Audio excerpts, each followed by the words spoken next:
Countdown is on, and counties statewide making final preparations to make sure every Hoosier vote is counted. From staffing voting centers to collecting absentee ballots, we are following every step you can take to get your ballot in on time. Our team is covering all the angles for you tonight. First, we want to start with the News 8's Richard Essex at the Marion County Clerk's office in downtown. Richard. In Marion County, it takes a minimum of 10 people to run each polling location. In Marion County, there are 187 polling locations. So the Marion County Clerk's Office, with the help of both political parties, have to recruit close to 2,000 people just for Election Day, just to run these polling locations. And if somebody doesn't show up, that means that polling location may not open. Since early voting started in Marion County in early October, 200,000 people have already voted in this election. According to the Marion County Clerk's Office, that is close to 30% of all registered voters here in the county, and they expect a historic turnout on Election Day.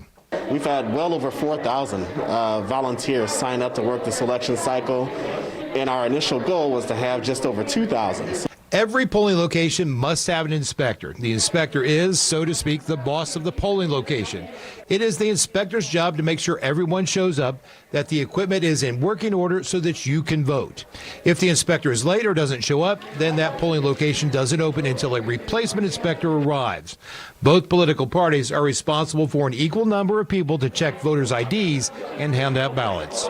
We have bipartisan teams, typically at the electronic poll books, because we do require a bipartisan set of initials on the back of the paper ballot. With the record number of in-person early voting ballots and mail-in absentee ballots, all of which have to be inspected for signatures and opened one at a time starting on Election Day, there is pressure on both parties to staff absentee ballot counts.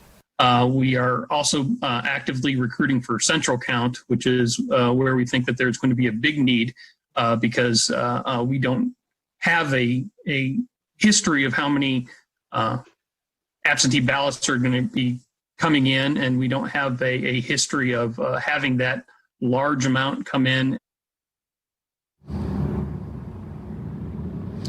There are people already here at this polling location getting things set up for tomorrow. The Marion County Clerk's Office say that they have people in reserve to fill in just in case people don't show up. They also say that they have equipment in reserve in case that they need to move it from one of the slower polling locations to another. Now, the big push for volunteers is going to come after the polls close out at the Election Service Center. The Marion County Clerk's Office is going to have an awful lot of the absentee ballots that have to be counted, and that's going to take a number of volunteers to get that job done, starting with the polls close tomorrow. In downtown Indianapolis, Richard Essex, Wish TV, wishtv.com, and follow us on Facebook.